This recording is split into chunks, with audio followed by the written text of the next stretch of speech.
Railway group D में कल ऐसा क्वेश्चन पूछा गया जो बहुत सारे बच्चों को रुला दिया। देखिए इस प्रकार का क्वेश्चन कल पूछा गया था, लेकिन बहुत आसान क्वेश्चन है। अगर आप इसको सीख कर गए होते तो आप फ्री का इसका नंबर ले सकते थे, क्योंकि देखते ही मात्र 1 सेकंड से 2 सेकंड में इस क्वेश्चन को कर सकते थे बिना डायग्राम के।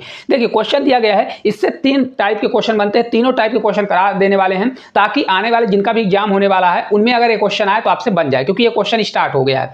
2 वृत्त जिनकी त्रिज्याएं क्रमशः 25 सेंटीमीटर और 9 सेंटीमीटर एक दूसरे को बाह्य रूप से स्पर्श करते हैं, तो उनकी उभयनिष्ठ अनुप्रस्थ रेखा की लंबाई ज्ञात करें। अब देखिए इसमें 3 क्वेश्चन बनता है, तीनों को फार्मूले से करना होता है, बहुत आसान है।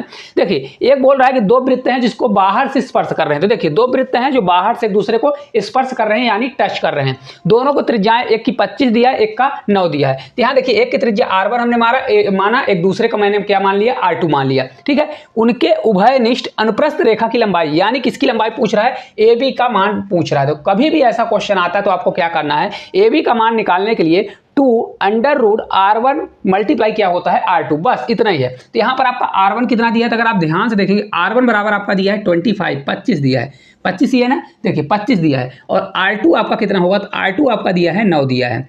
अब बस रख दीजिए, आपका आंसर आ जाएगा। तो AB का आपका मान कितना होगा, AB = आपका मान निकल के आ जाएगा, AB बराबर आपका 2 ही रहेगा। अंडर रूट में कितना जाएगा आपका 25 है तो 25 होगा, और मल्टीप्लाई कितना होगा आपका 9 होगा। आपको इसको मल्टीप्लाई करने की जरूरत नहीं है, ये आपका बाहर निकल जाएगा। क्या निकलेगा, देखिए 2 होगा मल्टीप्लाई 25 किसका होता है, 5 का मल्टीप्लाई 9 किसका होता है, 3 का, 3 हमारा बाहर निकलेगा। तो 15 से 5 से 3 बार 15 हो जाएगा, 15 दूना कितना होगा 30, और 30 इस क्वेश्चन का हमारा राइट आंसर निकल के आ जाएगा। क्या होगा, 30 सेंटीमीटर। ऑप्शन नंबर ए जो है हमारा करेक्ट आंसर निकल के आ जाएगा। है आसान कि नहीं आसान है, कुछ भी नहीं करना। जब बाह्य रूप से स्पर्श करेगा तो कौन सा वाला फार्मूला सिर्फ याद रखना है, ए वाला आपको फार्मूला याद करना है बस। चलिए एक क्वेश्चन और कराते हैं इसका। फिर अगला क्वेश्चन है, 2 वृत्त जिनकी त्रिज्याएं क्रमशः 16 सेंटीमीटर और 4 सेंटीमीटर एक दूसरे को बाह्य रूप से स्पर्श कर रहे हैं। क्या कर रही है, बाह्य रूप से स्पर्श कर रही है। तो उनकी उभयनिष्ठ अनुप्रस्थ रेखा की लंबाई क्या होगी। क्या करने वाले हम, सीधा सा यहां पर एक बड़ा वाला जो वृत्त होगा उसको r1 मानेंगे। तो r1 बराबर कितना दिया है, देखिए 16 सेंटीमीटर। कितना है, 16 सेंटीमीटर। r2 का मान आपका निकल के आ जाएगा, r2 बराबर कितना यहां पर दिया गया है, देखिए 4 सेंटीमीटर। कितना है, 4 सेंटीमीटर। मैं आपको इसका शॉर्ट तरीका भी बताऊं तो बहुत आसान तरीका, कुछ भी नहीं करना। AB का मान देखिए, या तो आप क्या करिए, AB बराबर अगर आपको निकालना है तो AB बराबर आप ऐसा क्वेश्चन आएगा तो आपको क्या करना है, सीधा ये देखिए किसका स्क्वायर दिया है, 4 का। तो पहले यहां पर क्या करिए, 2 कर दीजिए मल्टीप्लाई। एक किसका स्क्वायर दिया है, 4 का, तो यहां पर 4 कर दीजिए। और फिर देखिए एक किसका स्क्वायर है, 2 का स्क्वायर 4 होता है, 2 कर दीजिए बस। और कुछ भी आपको लिखने की जरूरत नहीं। 4 दूनी 8 दूनी 16, तो 16 सेंटीमीटर आपका इस क्वेश्चन का राइट आंसर होगा। ये अंडर रूट लगाने की जरूरत नहीं पड़ेगी, और विद इन सेकंड में आप इस क्वेश्चन का आंसर ला लोगे। कैसे आया आपको पता है, देखिए ये डायग्राम बनाने की जरूरत नहीं, मैंने आपको बेसिक तौर पर बता दिया है कि आपको इस प्रकार से इसका मान निकाला जाता है। लेकिन पेपर में आएगा तो कैसे करेंगे, अगर बाह्य रूप से स्पर्श कर रहे हैं, अगर स्पर्श नहीं करेगा तो फिर दूसरा फार्मूला लगेगा। स्पर्श करेगा तो आप ये देखिए किसका स्क्वायर दिया है, 4 का स्क्वायर। एक किसका है, 2 का। 4 दूनी 8 और 8 का 2 गुना कर दीजिए, 8 दूनी 16, आपका यही आंसर आ जाएगा। बिना पेन कॉपी मात्र 1 सेकंड वाला क्वेश्चन आपका बन जाएगा। ठीक है, अगर इस टाइप का क्वेश्चन आ जाता है तो फिर आपको क्या करना पड़ेगा। अब ये बाह्य रूप से एक दूसरे को स्पर्श नहीं कर रहे, अब ये दूर दूर जब रहेंगे तो इसमें 2 क्वेश्चन बनते हैं। जब दूर दूर रहते हैं, देखिए पिछले क्वेश्चन में अगर आप देखेंगे तो सर्कल दोनों एक दूसरे को टच कर रहे थे, यानी स्पर्श कर रहे थे। लेकिन अब सर्कल क्या होंगे, एक दूसरे को टच नहीं करेंगे, ये दूर दूर रहेंगे, और त्रिज्या वही देगा, मतलब अलग अलग 2 त्रिज्याएं देगा, और इनके केंद्र से बीच की दूरी देगा, जिसको हम d मानेंगे। ठीक है, और यहां पर ऊपर जब एक बार क्या करेगा, ऊपर से जब स्पर्श करेगा, जिसको डायरेक्ट, इसको बोला जाता है डायरेक्ट कॉमन टेंजेंट। ये दिया ना, डायरेक्ट कॉमन टेंजेंट। तो इसका फार्मूला अलग हो जाता है। क्या होता है, इसका जब मान निकालेंगे तो जो आपका इनके केंद्र के बीच की दूरी होती है, तो इनका स्क्वायर करिए, अंडर रूट के अंदर होगा, इनका स्क्वायर d होगा, तो d का स्क्वायर करिए, माइनस आपका r1 माइनस r2 का क्या होता है, स्क्वायर होता है, जब डायरेक्ट कॉमन टेंजेंट निकलता है। तो आपको इसको रटने की जरूरत नहीं है, आप 1-2 बार अगर आप ध्यान से देखेंगे तो आपसे क्वेश्चन बन जाएगा। अब चलिए सॉल्व करते हैं। अगर आप देखें तो r1 का मान कितना दिया है, देखिए सबसे बड़ा जो दिया है 14 सेंटीमीटर और 6 सेंटीमीटर। तो आपका r1 का मान यहां पर निकल जाएगा, r1 = आपका हो जाएगा 14 सेंटीमीटर। कितना हो गया, 14 सेंटीमीटर हो गया। और r2 का मान आपका कितना निकल के आ जाएगा, तो यहां पर देखिए दिया गया है 6 सेंटीमीटर। कितना है, 6 सेंटीमीटर। अब वैल्यू रख दीजिए, क्योंकि हमको डायरेक्ट कॉमन टेंजेंट निकालना है। तो AB बराबर आपको क्या करना पड़ेगा, AB बराबर अंडर रूट इनके केंद्र के बीच की दूरी कितना बोला है, केंद्र के बीच की दूरी है 10 सेंटीमीटर। कितना है, 10 सेंटीमीटर, यानी d हमारा कितना दिया है आपका 10 दिया है। कितना दिया है, 10 दिया है। तो यहाँ पर देखिए आप क्या करेंगे, d का स्क्वायर, देखिए फार्मूला दिया है 10 का स्क्वायर कितना हो जाएगा 100 होगा, माइनस करिए। इसके बाद देखिए यहाँ पर करेंगे 14 और 6 का, क्योंकि डिफरेंस इतना लेना है r1 माइनस r2, 14 में 6 जाएगा तो 8 आएगा, और 8 का स्क्वायर करेंगे तो आप डायरेक्ट भी कर सकते हैं। 8 का स्क्वायर होता है आपका 64, कितना होता है 64 होता है। इसको जब सॉल्व करेंगे अंडर रूट कितना होगा, 100 में जाएगा तो आपका ये 36 होगा, 36 किसका स्क्वायर होता है 6 का, तो 6 सेंटीमीटर आपका इस क्वेश्चन का करेक्ट आंसर आएगा। आप खुद बताइए कितना समय लगेगा अगर आप क्वेश्चन को इसको करते हैं तो। अब अगर एक पेपर में क्वेश्चन आता है तो आपको ये सब करने की जरूरत नहीं, क्या करना है, अगर देखिए डायरेक्ट कॉमन टेंजेंट पूछता है तो आपको क्या करना है, दोनों जो आपके देखिए वृत्त दिया गया है इनका क्या करिए, डिफरेंस ले लीजिए। 14 6 का डिफरेंस 8 आ जाएगा, उसका स्क्वायर करिए और इसका स्क्वायर का अंतर ले लीजिए, उनके दूरी का अंतर। तो देखिए दूरी कितनी है 10, 10 का स्क्वायर करेंगे तो 100 आ जाएगा, इन दोनों त्रिज्याओं के बीच का अंतर का स्क्वायर करेंगे तो 8 का स्क्वायर 64, 100 में से 64 घटाइए कितना आया 36, 36 का रूट लगा देंगे तो आपका आंसर निकल के आ जाएगा। ये सब करने की जरूरत नहीं पड़ेगी, मुंह जवानी कर लेंगे। अब जैसे देखिए एक क्वेश्चन आपका दिया गया, सेम वही क्वेश्चन है, वही फार्मूला लगेगा, लेकिन आपको इसको बिना पेन कॉपी के कैसे करेंगे। 17 सेंटीमीटर और 5 सेंटीमीटर त्रिज्या वाले दो वृत्तों के केंद्र के बीच की दूरी 13 सेंटीमीटर दिया गया है। आपको कैसे पेपर में करना है इसको मैं करके भी बताऊंगा, लेकिन आपको पेपर में कैसे करना है। 13 का स्क्वायर, उनके बीच की दूरी का स्क्वायर, 13 का स्क्वायर कितना होता है 169। अगर आपको मन में याद नहीं रहता तो आप 169 बस लिख लीजिए, और माइनस क्या करना है, इन दोनों का डिफरेंस 17 और 5 का डिफरेंस होता है 12, 12 का स्क्वायर 144, तो आप क्या कर दीजिए 144 कर दीजिए, ठीक है। ये अंडर रूट के अंदर होगा, जब इसको आप घटाओगे तो अंडर रूट कितना आ जाएगा 25 आएगा, और 25 किसका होता है तो आपका ये 5 का स्क्वायर होता है, और विद इन सेकंड में आपका आंसर आ जाएगा 5 सेंटीमीटर। आ गया कि नहीं आ गया। अब इसको मैं पूरा सॉल्व करके आपको दिखाता हूँ। यहाँ पर देखिए अगर आप ध्यान से देखेंगे तो r1 कितना आ जाएगा, r1 आपका दिया है 17 सेंटीमीटर, कितना है 17 सेंटीमीटर।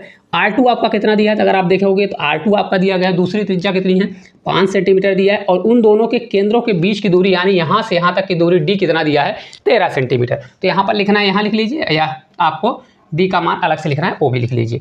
ए बी डायरेक्ट कॉमन टेंजेंट है, यानी ए बी बराबर आपका मान क्या होगा, मैंने अभी आपको बताया, उन दोनों के बीच की दूरी कितनी है 13, 13 का square 169 minus r1 minus r2, r1 कितना है 17 में 5 जाएगा तो 8 होगा, 8 का स्क्वायर 8 नहीं होगा, 17 में 5 जाएगा तो आपका 12 होगा, 12 का स्क्वायर करूंगा तो 144, 12 का स्क्वायर 144 होता है। अब इसको सॉल्व करिए, अंडर रूट जब इसको हम सॉल्व करेंगे तो कितना आएगा आपका 25 यानी 25 आएगा, और 25 किसका स्क्वायर होता है 5 का, तो 5 सेंटीमीटर इस पूरे क्वेश्चन का हमारा आंसर होगा, और आसान तरीके से निकाल लेंगे। तो आपको खुद पता होना चाहिए कि ये सब करना है कि सिर्फ इतना करना है, तो आपको फार्मूला भी याद करने की जरूरत नहीं है। चलिए इसका लास्ट टाइप को कराते हैं, एक क्वेश्चन और एक क्वेश्चन आपके होमवर्क के लिए देते हैं। अब देखिए सेम क्वेश्चन रहेगा, इसमें सिर्फ इतना आपको पकड़ना है, ट्रांसफर कॉमन टेंजेंट बोल दिया, उसमें क्या था डायरेक्ट। इस क्वेश्चन को देखिए क्या दिया गया था, यहाँ डायरेक्ट कॉमन टेंजेंट दिया गया था, तो हम क्या करते थे, उनकी दूरी का स्क्वायर, इन दोनों का अंतर का स्क्वायर का डिफरेंस लेके उसका रूट लगाते थे। लेकिन इसमें थोड़ा सा चेंजेस है, चेंजेस कुछ भी नहीं है, इसके फार्मूले पर मत जाइए, अगर आपको याद करना है तो फार्मूला याद करिए, फार्मूला सेम है। यहाँ पर देखिए अंडर रूट डी का square minus r1 plus r2 का होल स्क्वायर दिया गया है बस। तो हमको पेपर में कितना करना है वो भी मैं आपको बता देता हूँ।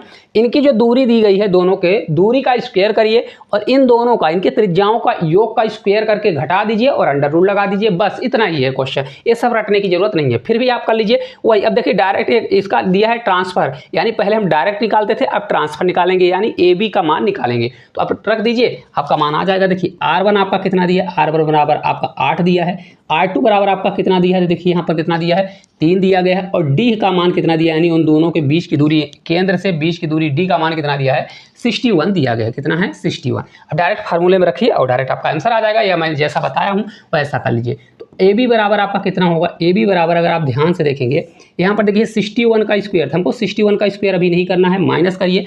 अब r1 प्लस r2 होता है, ट्रांसफर वाले में दोनों जुड़ता है, तो 8 3 कितना होता है 11, 11 का स्क्वायर कितना होता है, देखिए 8 3 11, तो 11 का बस स्क्वायर कर दीजिए, क्या कर दीजिए 11 का स्क्वायर कर दीजिए।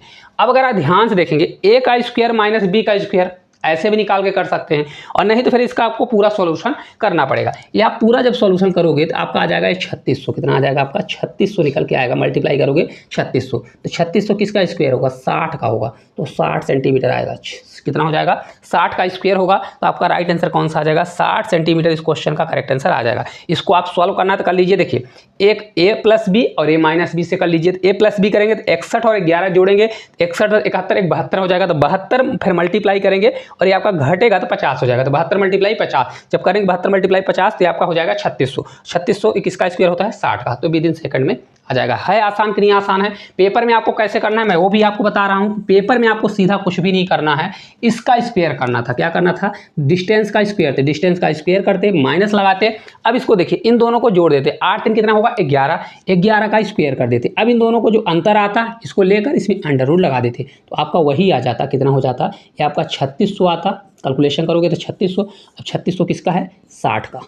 तो आप खुद बताइए कितना समय लगेगा सिर्फ इसको सॉल्व करने में आपका। या तो बहुत से लोग मुंह जवानी भी कर सकते हैं और बहुत से लोग क्या है इस क्वेश्चन को मतलब देखकर भी सॉल्व कर सकते हैं, जिसकी जैसी कैलकुलेशन स्पीड है उसके हिसाब से कर सकते हैं। तो अगर आपको पूरा समझ में आया हो, पूरे हमने टाइप को कवर किया छोटी सी क्लास के माध्यम से, तो इस क्वेश्चन का आंसर उम्मीद करेंगे कि आप लोग कमेंट बॉक्स में कमेंट करके जरूर देंगे। पूरा मैंने फार्मूला भी लिखा हुआ है, पूरी आपकी वैल्यू भी यहाँ पर है, सिर्फ पुट करना है और आपको आंसर बताना है। हालांकि मैं कोशिश करूंगा कि आप जो मैंने शॉर्ट तरीका बताया है, क्या करना है, इनके बीच की जो दूरी है उसका स्क्वायर करिएगा, इन दोनों को जोड़िएगा, उनकी त्रिज्याओं को जोड़कर स्क्वायर करिएगा और फिर घटाकर अंडर रूट लगाइएगा और आंसर बताइएगा क्या होगा। तो ये क्लास अगर अच्छी लगती है तो एक प्यारा सा कमेंट करिए, चैनल पर नए हैं तो चैनल को सब्सक्राइब करिए।